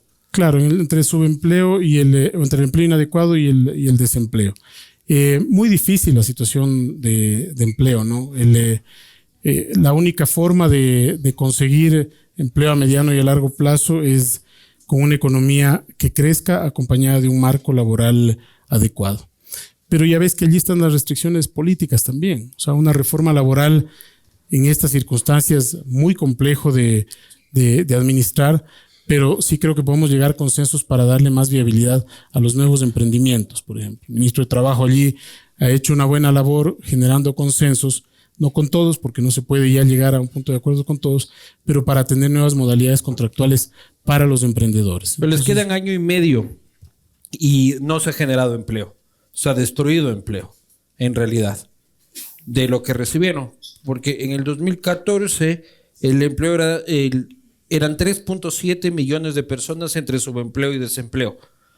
Y para septiembre de 2019, 5.2. O sea, ha ido... Y la situación del país y del planeta y de los commodities y ha sido un cúmulo de cosas. No es un gobierno que al final podrá decirnos he generado empleo. He generado las condiciones tal vez para que en un futuro o lo que sea. Pero empleo como que no. Bueno, vamos a ver los resultados a final de gobierno, ¿no? Pero... queda poco ya. Sí, claro que queda poco. Pero finalmente... yo sí le doy mucho valor a la capacidad de tener las bases estructurales para que se pueda generar empleo en el mediano plazo. Así lo veo yo, ¿no? No es una situación sencilla ni aquí ni en ningún país de la región. Es una situación compleja. Obviamente, sí son cifras que a nosotros nos llaman mucho a la acción, a tratar de hacer más cosas para generar mayor movimiento económico. El próximo año yo creo que vamos a sentir más de ese movimiento. Por ejemplo, este tema del programa de viviendas que hemos tenido dificultades para implementarlo directamente por el sector público. Armamos un proyecto muy chévere con el BID que nos dio una garantía por $300 millones para emitir el primer bono social de América Latina. Vivienda para todos. Eso es casa para todos. Casa para todos. Entonces, lo que haces es, a través del sector privado, dar créditos al 4,99%, ¿no? Ese es un tema muy, muy interesante. Nos hemos tardado en emitir ese bono por la coyuntura de riesgo país que existe ahora, etcétera. Entonces, yo creo que con la aprobación de la ley, ahora que esperamos ir al directorio del Fondo Monetario en diciembre, ya van a mejorar las condiciones, podemos hacer esa emisión. Si podemos hacerla antes, enhorabuena, porque la idea es tener una tasa mucho más baja de la del mercado, ¿no? En este momento el país, si se endeuda en el mercado, que sería muy difícil el acceso, tendría que endeudarse a tasas del 13%, o sea, no hace ningún sentido. Pero con eso tú puedes inyectar a la economía $1,000 millones en créditos al 4,99. Allí tienes una fuente de reactivación importante. La otra, y ese sector, que es un sector extremadamente permeable para los temas de encadenamiento productivo y de empleo, ¿no? Y sobre todo para ayudar a la gente a salir de la informalidad. Luego tienes el tema de inversión pública. Hemos trabajado para hacer una mejor planificación de la inversión pública, ¿no? ¿Qué sucede generalmente? Que hasta que todas las cosas estén en orden, la ejecución presupuestaria empieza a verse en mayo, junio. Ahora estamos trabajando de cerca con el ministro de Transportes para que los temas de inversión pública empiecen a fluir desde enero. Entonces allí tienes una fuente de reactivación importante también. Minería, ya se hizo la primera exportación, es un tema... Están bravísimos en Loja por lo de la carretera Loja a La Toma. ¿Sí supiste? Que quieren 4 carriles. Dicen que les han dicho 4 carriles, que ahora solo les van a dar 3 y que los carriles son para que vayan las volquetas de Zamora para llegar a Machala y que les toca pagar a los lojanos con el peaje y que eso es trampa. Bravísimos están. Claro, ¿no? Sí he visto los reclamos, pero el ministro estuvo allá la semana pasada. Mira, yo creo que si tienes 2 carriles y vas a poder ampliar a 3 carriles es una buena noticia para la provincia. Además que solamente ver ese tema creo que es injusto con el esfuerzo que ha hecho el gobierno. Se han invertido mucho en Loja, en varias carreteras, en convenio con el prefecto, en carreteras rurales, también en Paltas, para lograr sacar el dinosaurio. Estaba jodiéndole a mi viejo que era la mascota de él, el dinosaurio. Pues, mi viejo jugaba con el dinosaurio. Entonces, pero bueno, en esto hay que avanzar, ¿no? A mí me parece que 3 carriles es una noticia positiva. Ojo, que la expectativa es ir hacia 4 carriles, pero hay que ver para la sacar realidad. La minería. Pero no todo, pues no vas a tener camiones circulando las 24 horas 300 del día. volquetas al día. Dice. No vas a tener todos los camiones circulando las 24 ¿Y horas por qué del día, los ¿no? mineros no tienen que poner parte del billete y los lojanos son los que van a tener que pagar con peaje? Bueno, los mineros pagan regalías, pagan impuestos, entonces allí es el Estado donde tiene que administrar. Lo que pasa Pero la es que carretera lo van a pagar los lojanos con el peaje. Disculpe que no tiene que defender la no, tierra. no, un rato, claro, ya te caramba. veo que vos eres el que quiere ser asambleísta en el 2021 por Loja. No, man. Ni a No, bala. pero es que Si vamos a estar así, yo me paro y me voy. Gracias, hermano. Bueno, yo entrevisto. Pero no, o sea, mira, lo que pasa es que el progreso, el crecimiento tiene que cumplirse en función de unas expectativas que sean viables. O sea, perfecto. Ya, digamos que el gobierno en este momento dice, bueno, vamos a 4 carriles. Y si no hay los recursos, o sea, este gobierno lo que no va a hacer por principio, para que nos equivoquemos en el camino, eso jamás lo podemos negar.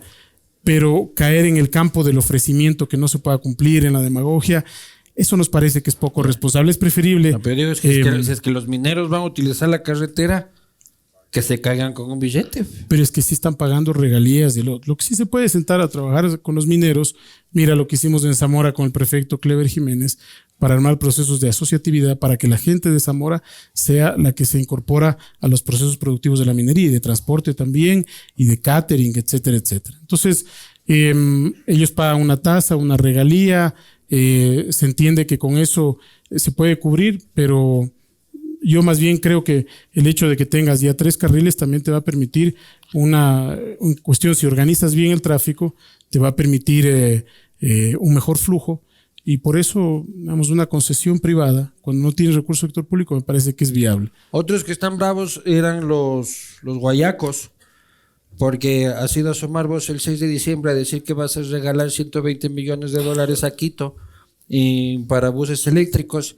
Y me llamaban guayaco a decirme, ¿cómo puede ser que el ministro? Y le digo, tranquilo, que el año pasado nos ofrecieron un teleférico y dan ahí. Entonces,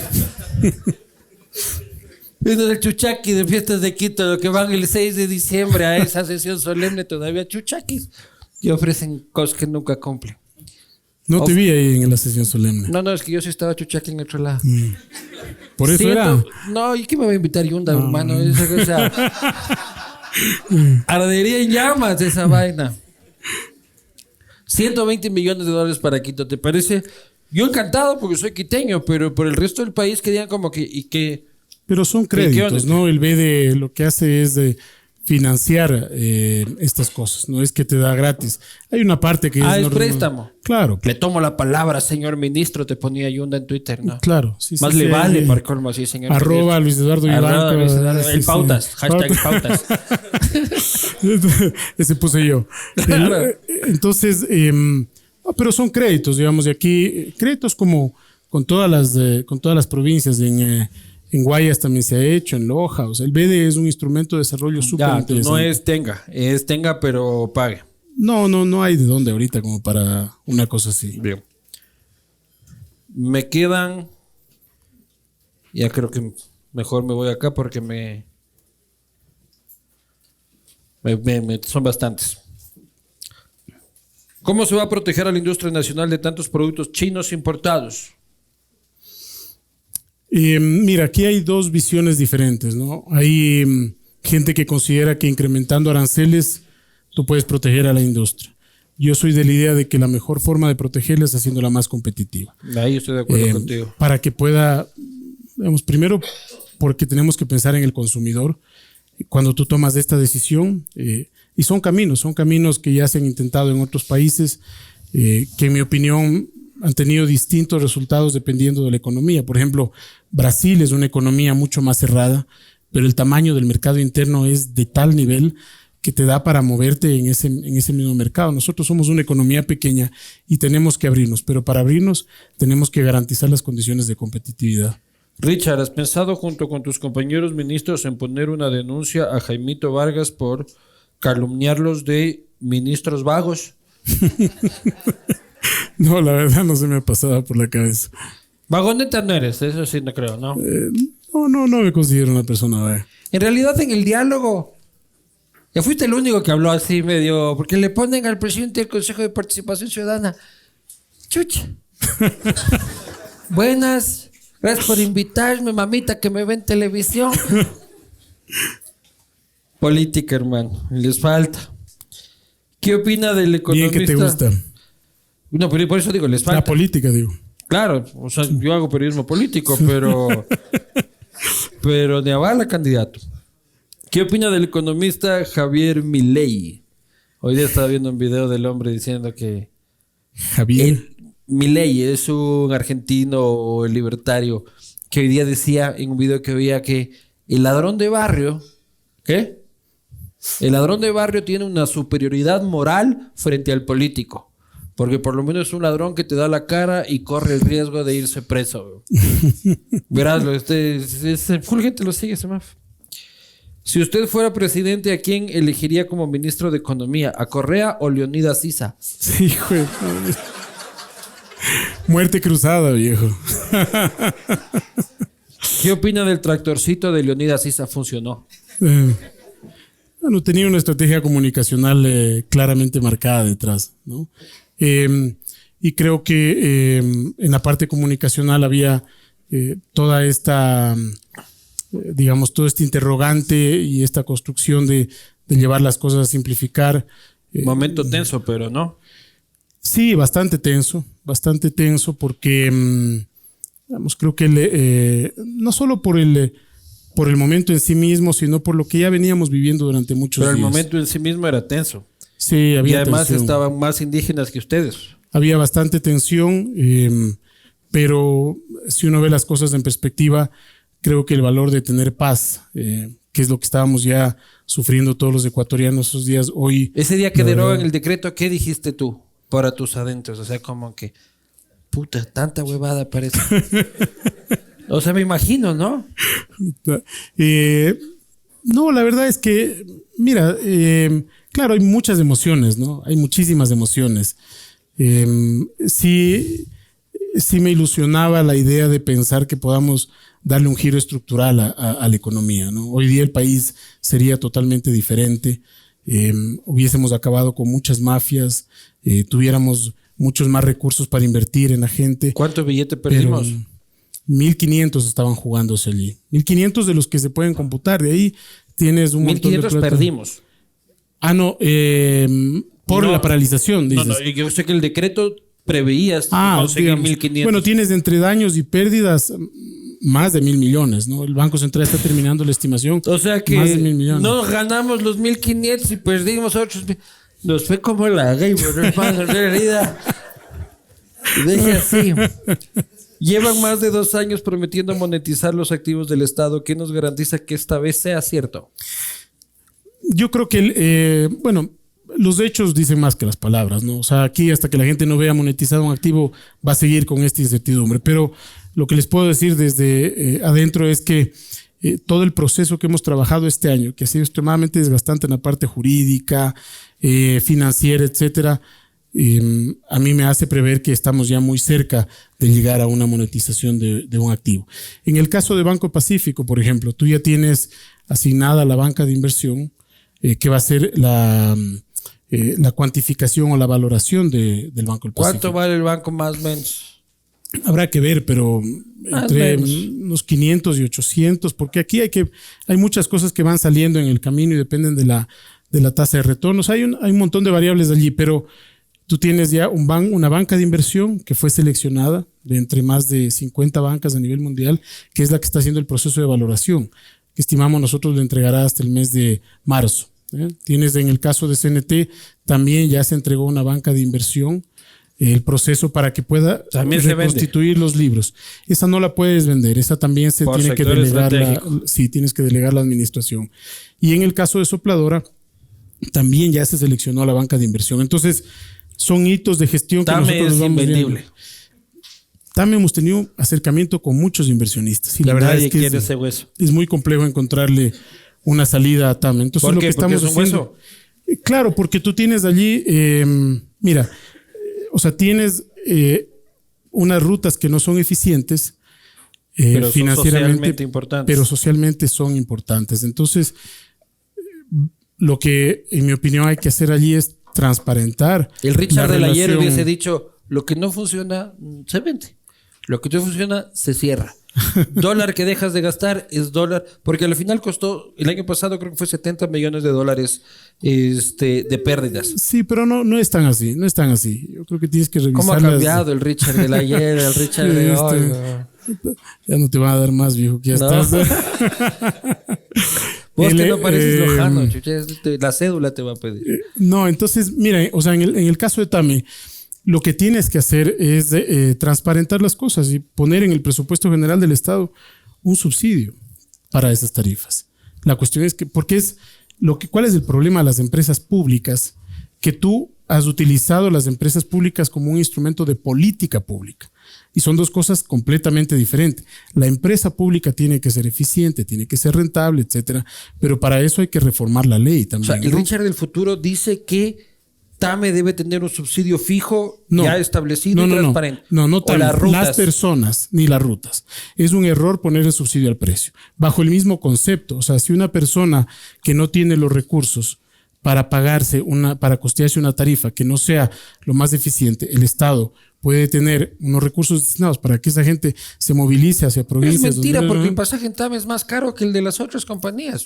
Bueno, pero es que allí tienes que setear el subsidio en lo que corresponde en función de que esa empresa sea trasladada. Se han avanzado bastante en el proceso de optimización. El déficit de este año va a ser menor. ¿Cuánto? Me parece que están alrededor de 35 millones. Es la mitad. Sigue siendo un huevo, pero es la bastante mitad. plata, claro que es bastante plata. Pero vas en la línea correcta.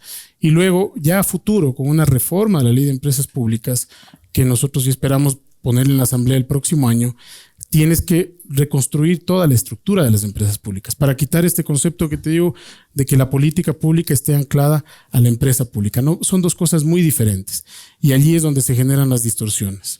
¿Por qué una nueva ley de activación económica quita las deducciones a salud y educación cuando el Estado nos ha fallado con educación y salud de calidad? Bueno, allí no es tanto el concepto del rubro al que se le quita, sino del ingreso que tienen las personas. Son personas que tienen más de $100,000 más de al año. 100,000 netos. O sea, si tú tomas el tramo de las personas que tienen entre 100,000 y 200,000, el promedio neto son $143,000, ¿ya? Pero si llevas a ingresos brutos, estamos hablando de cerca de $500,000 de ingresos brutos. Entonces, esto técnicamente el Estado no puede seguir perdiendo esos recursos en los segmentos más altos de la población. De todas maneras, sí estamos dejando un tema que nos pareció una propuesta interesante allí en la comisión, que es dejar esa deducibilidad para enfermedades catastróficas, enfermedades terminales, ese tipo de cosas, ¿no? O sea, eso sí te puedes deducir. Con la mano en el corazón, ¿usted cree que un auto de 45,000 es de pelucón? Yo sí creo que es no sé si de pelucón, pero de una persona que tiene ingresos para no recibir subsidios, sí. ¿El tuyo cuánto vale? El mío, chuta, ¿cuánto valdrá? Yo sé que ahorita tú ya debes andar en Pathfinder con 4 motos y todo, pero ¿el qué usabas? 4 motos. 8 horas. No, ando en un carrito viejo, que esa fue la primera decisión de austeridad que tomé, ¿no?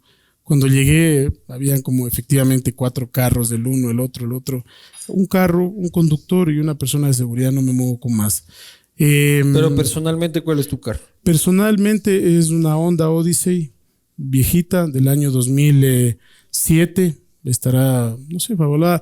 La quisimos vender hace un par de años y no logró cuajar la venta. Está como Pero Tame, es el carro es el carro Tienes que bautizarle necesitamos. como Tame. Exacto. Ya le voy a pintar azulito. Claro. Pero es el carro que tenemos por el tamaño de la familia, ¿no? O sea, es... Claro, vos necesitas una van ahí. Claro, ese es transporte escolar, así. Richard, si tomara chicha fresquita recién hecha, si tomara chicha fresquita hecha por Jaime Vargas. Depende del contexto. Richard apostaría con Luis Eduardo alguna penitencia en el partido Liga Delfín. Sí, pero no en el partido, o sea, la final, digamos el... Apostemos acciones de CNT ahorita acciones mismo.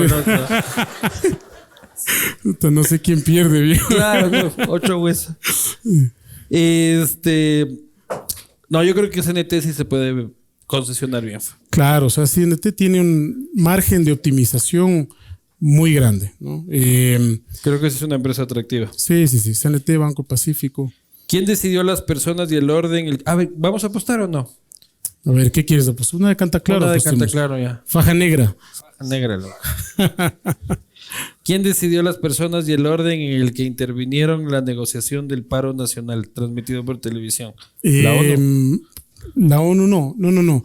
En ese momento había un esquema previamente establecido y se cambió a último momento, ¿no? Porque básicamente había un desequilibrio. O sea, era importante que participen los poderes del Estado, pero finalmente... Pero a costa de los turnos del gobierno. Exactamente. Entonces, allí se hizo este balance y, bueno, la dinámica un poco ya no se mantuvo tanto el orden que estaba Igual preestablecido. ustedes ya sabían que iban a derogar ya. Entonces ya lo que quieras fue, más o menos. Así fue. Tú lo sabes. ¿Qué tan verídicas son las cifras que manejaba Leonidas Issa? ¿Cuáles? Ahí en su intervención. No sé, yo no hice la pregunta. O sea, no recuerdo la del tractorcito. La de que ellos dan creo que el 80% de las cosas que están en la mesa de los ecuatorianos la producen ellos. Eso era, ¿no es cierto? Claro, ellos nos subsidian el alimento. Bueno, no sé si el 80%, no tengo esa cifra, pero claro que una gran parte de lo que consumimos los ecuatorianos Totalmente. proviene del campo, ¿no? ¿Qué opinas del fracaso de Macri? Duro porque yo creo que tenía la visión correcta. Lamentablemente, dentro del manejo económico que ellos tienen, hay una variable muy, muy difícil de manejar, que es el tipo de cambio, ¿no? La volatilidad del tipo de cambio, porque eso hace que los recursos que vienen del exterior te consuman muchísimas reservas o para estabilizar el tipo de cambio. Entonces, buena parte de los recursos que vinieron, ellos estaban destinados a estabilizar el tipo de cambio y no le dieron el oxígeno suficiente para reconstituir las cuentas fiscales.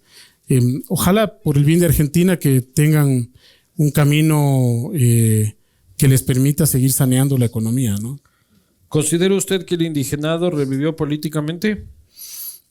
No sé si revivió políticamente. Evidentemente tienen un nivel de reconocimiento mayor en este momento, pero la verdad es que no sé si es que revivió fruto de estos temas. Sí tienen más de exposición, definitivamente, ¿no? La banca fue durante la década perdida muy estigmatizada.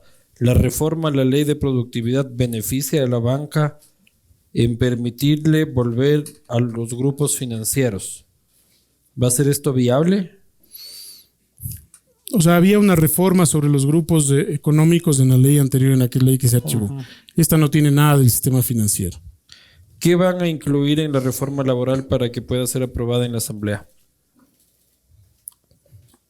Ahí hay varias cosas. La primera, como te decía, este contrato de emprendimiento, que creo que es sumamente positivo. Lo segundo, De 3 años.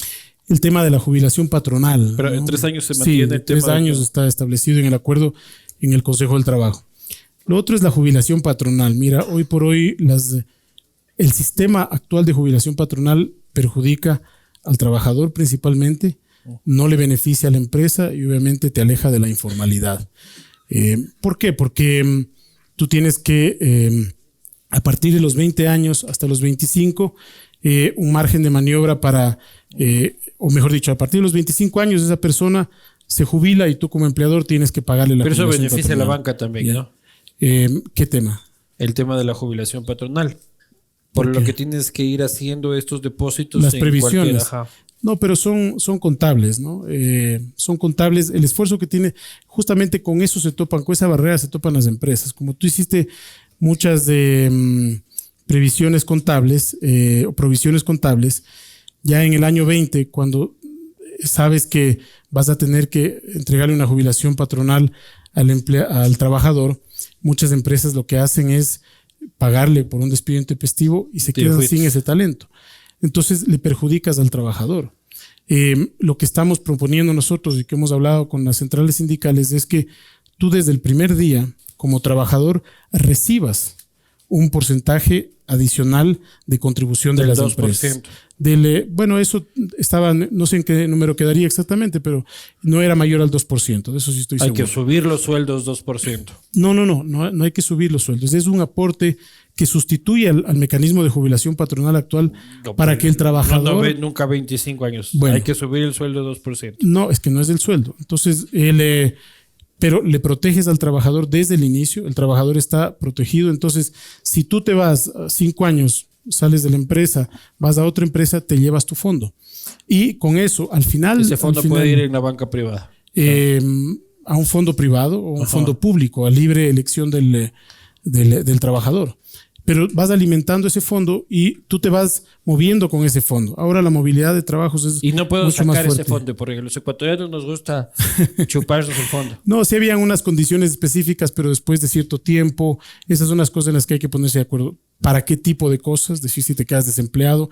Pero lo ideal es que tú puedas Pero ya tener no ese había control. seguro de desempleo. Sí, pero también con esto puedes alimentar un poco más de esas expectativas de la gente que se queda sin trabajo por más tiempo. ¿Quién decidió dar un paso atrás en el tema de subsidios? Ya fue una decisión colectiva, ¿no? En ese día, sobre todo, ya veíamos que las condiciones políticas, sociales estaban muy deterioradas, sobre todo las sociales. ¿Se ha cumplido con el presupuesto de educación? Sí.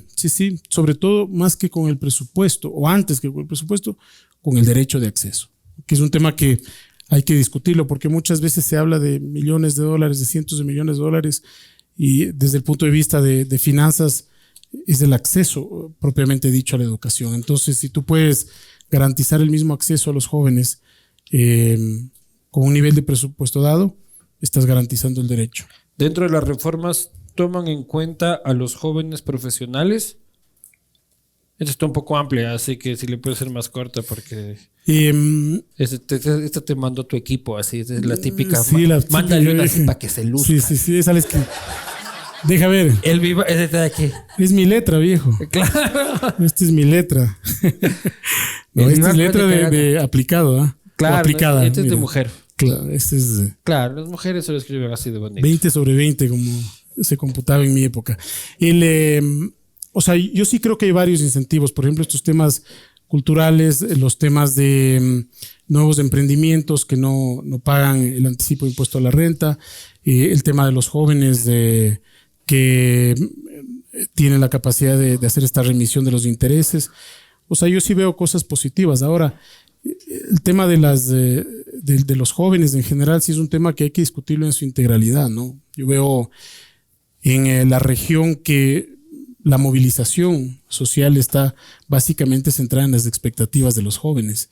Y creo que sí hay que meternos un poquito más como sociedad a explorar dónde están esas expectativas afincadas, ¿no? Sí, bueno, ya se metieron un poco con el tema de ser bachiller también, que era una... Sí, también una herramienta importante para garantizar más equidad.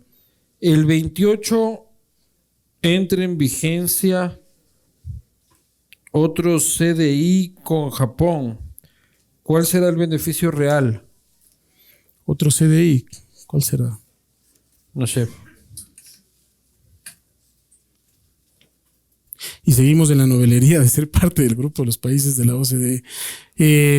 Bueno, no sé a qué será referencia exactamente, bueno. Pero en el tema de la OCDE, más bien que es la segunda parte de la pregunta, creo que sí es importante nuevamente proyectar estas decisiones que va tomando el Ecuador en la perspectiva de cómo el mundo está viendo la transformación del país.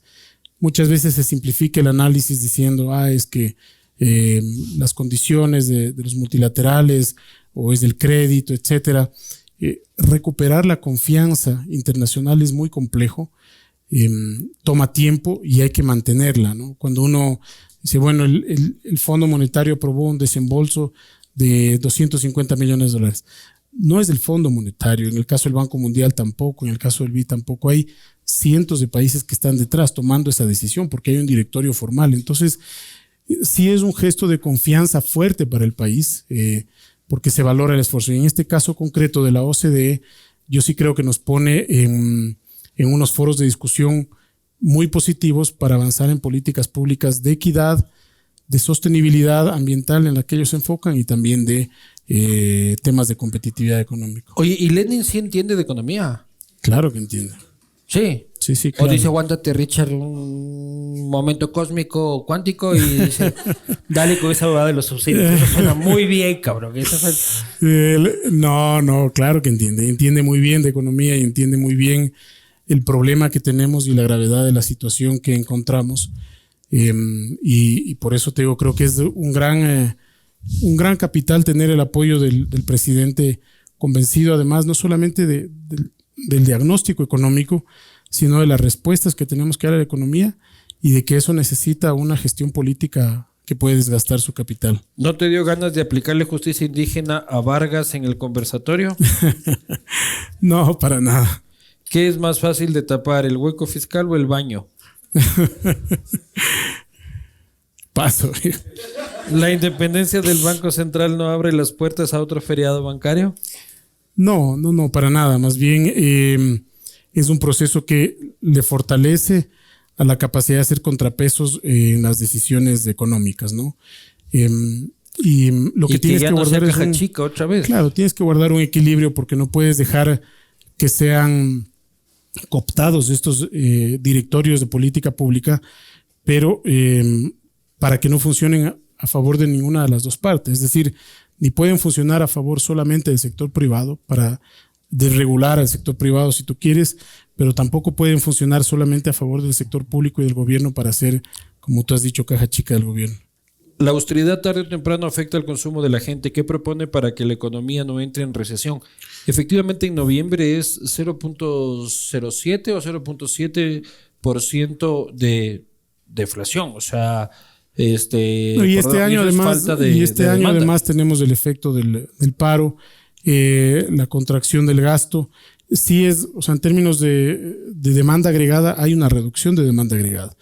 La cuestión aquí es cómo logras. ¿Y por qué cada que voy al supermercado gasto más? Es que eso es lo que no entiendo. El INEC dice que la inflación de este mes es de menos 0.7%. Y yo cada que voy al super me salen, pero encajando. ¿Qué estarás consumiendo? Lo mismo, hermano. Pero sale más caro. Y la gente sale diciendo, está más caro. Y las cifras del INEC dicen que no, que menos 0.7%. No, mira, bueno, debe ser por el análisis de la canasta básica, en la cual seguramente tú ya no consumes, sino en la canasta más pelucona, viejo. No, yo canasta de mimbre es la mía. Canasta de mimbre. Pero claro, o sea, en términos, sí hay un problema de retirarle al Estado de la economía, claro que tiene un efecto de demanda agregada, que tú tienes que compensar primero con la entrada del sector privado. En eso hemos tenido un descalce y el próximo año, por eso estamos reactivando estos mecanismos que tienen una combinación público-privada. Este tema que te comentaba de los 1.000 millones al 4,99, que básicamente va a vivienda de interés social y vivienda de interés público, va a ayudar a reactivar la economía y la demanda de la gente, porque y además son créditos a 20, 25 años plazo. Entonces sí tienes que garantizar sobre todo que el gasto de inversión del gobierno también se acople mucho más rápido desde el próximo año, entrando la economía en gestión. ¿Por qué no ha sido capaz de transparentar las condiciones del acuerdo con el FMI? Está totalmente transparentado. O sea, en la página web tú te metes a la web, allí está la carta de intención, las decisiones que se toman, los hitos de gestión. Son documentos bastante extensos, allí está todo. O sea, más de eso no hay, ¿no? Más de eso no hay, pero está incluso la Defensoría del Pueblo, pasó un mal rato porque nos puso una demanda diciendo que no se habían transparentado y les demostramos que está ahí desde la página web, en la página web desde el primer día.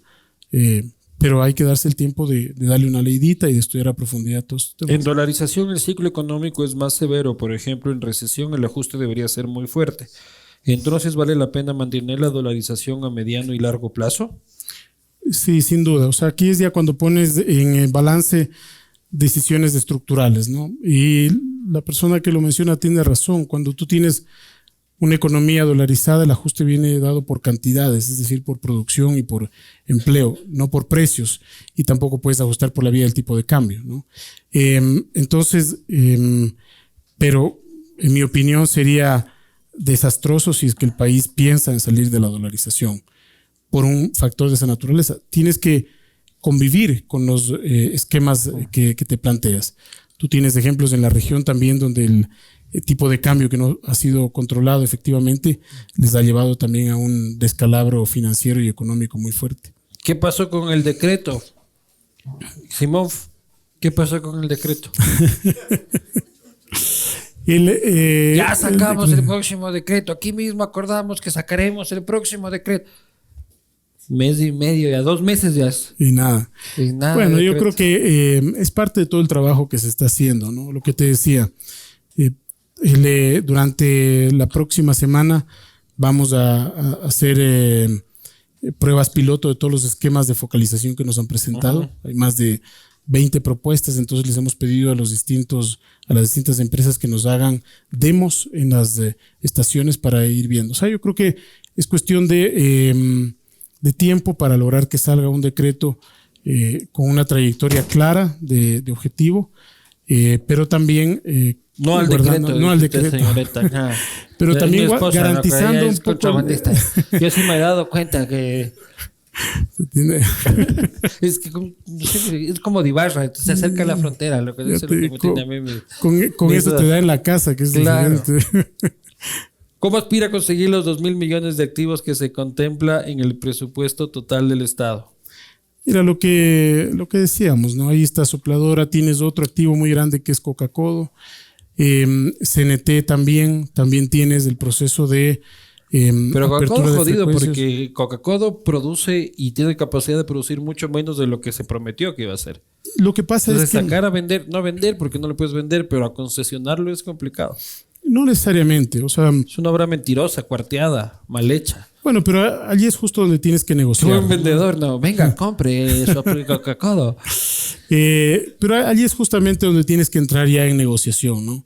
Hacer una debida diligencia de qué problemas tiene, de cómo se los puede resolver y un inversionista que venga y se haga cargo de sus problemas también. Se hace mucho por emprendimientos y empresas que tienen estabilidad, pero ¿por qué no hacer algo por empresas que quedaron quebrantadas por la mala economía anterior? No ayuda mucho a quitar ser agentes de retención. Bueno, o sea, ahí tienes, insisto, lo del anticipo de impuesto a la renta. El tema de agentes de retención es una práctica, en mi opinión, positiva, sí te va a aliviar la carga. Tienes un mecanismo de emprendimiento también. Un mecanismo simplificado para las microempresas, también un mecanismo simplificado para para el sector agrícola. Yo creo que hay buenos beneficios. Podemos mercadearla más a la ley, pero si uno ve los beneficios son súper potentes en varios sectores. ¿Cómo está su relación con el sector empresarial? Creo que ya hablamos un poco de eso, pero hay algo que más quiere decir. ¿El Richard del futuro? El Richard del futuro. No, yo creo que, o sea, es natural que haya diferencias, ¿no? Finalmente ellos tienen que hacer su trabajo de representación gremial y yo no generalizaría. Creo que es una buena relación y con diferencias que me parecen naturales que tienen que tratarse. ¿Tiene el Ministerio de Economía y Finanzas un departamento de investigación? Daría la impresión que las políticas económicas se toman sin estudios. Por ejemplo, el decreto 883 y el informe de 2 páginas de la Ley de Crecimiento Económico. No, tiene un departamento muy fuerte de investigación. Que al Pablo Dávalos tienes que contratar. Sí. También Carlos de la Torre, María Elsa Viteri, y todos ellos van ya a dirigir el departamento de investigación. Pero no, claro que tiene un departamento de investigación fuerte, pero es que aquí, digamos, uno de los aprendizajes de esto es que todo el proceso de toma de decisiones de política pública tiene 1 millón de variables, ¿no? Entonces, claro, tú puedes tener un departamento de investigación extraordinario que te pasa un paper impecable, pero lo vas tamizando sobre la base de problemas comunicacionales, legales, políticos, y al final la decisión de política pública en sí mismo tiene un montón de variables, ¿no? Es como cuando el doctor te dice, mira señor, usted tiene que dejar de comer esto, tiene que dejar de chupar y tiene que hacer esto. Eso es lo que técnicamente se tiene que hacer. Pero de ahí a la realidad hay un montón de variables. Yo en mis tiempos decían que hay que cambiar de doctor ya cuando te dices eso, ¿no? Sí. Estás con un doctor equivocado. Exactamente. No está aquí el doctor, ¿no? No, mi mujer, yo justo le estaba diciendo eso, pero ya se ha ido. Tiene 1 año y medio al frente del ministerio. ¿Cómo autocalifica su gestión? Difícil, ¿no? Yo creo que o sea, difícil para mí calificarme realmente. Creo que el tiempo tiene que demostrar, o sea, el tiempo nada más califica estas cosas. Yo creo que en el tiempo, y no soy yo quien tenga que calificar. ¿Hay ministros lambones en el gabinete? Si es así, de nombres. esa ya fue tuya, ¿eh? No.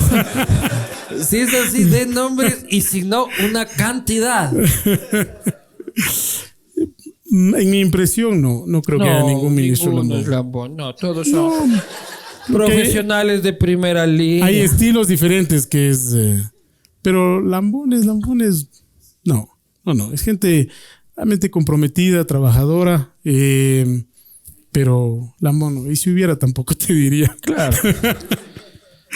A ver, te pongo el ultimito de despedida. Parece la Navidad, el Año Nuevo, las fiestas de Loja. El dinosaurio. El dinosaurio. Esto ha sido el castigo divino. ¿Qué tal pasaste? Súper bien. Gracias por la invitación. Y hemos hablado largo, ¿verdad? Dime si ya se aprobó la ley, más bien, viejo. ¿Alguien tiene información sobre que si se ha aprobado la ley, Gaby? No, todavía. Me toca regresarme a la asamblea. No puedo. Larga Interferencia noche, de poderes. Larga noche te toca. Espero que hayan disfrutado una conversación amplia y profunda sobre la situación económica del país, sobre la situación del ministro, cómo el ministro ve y cómo vive también cada una de las decisiones que se toman, que no son fáciles. Se lo puede querer, se lo puede odiar, se lo puede criticar o se lo puede aplaudir, pero la realidad es esta. Las decisiones se toman a gusto y a disgusto de sectores políticos y de ciudadanos, pero el país es uno solo y a la final somos todos los que tenemos que empujar la barca hacia el desarrollo de una u otra forma. Señor ministro. Salud. Bienvenidos todos al Castigo Divino.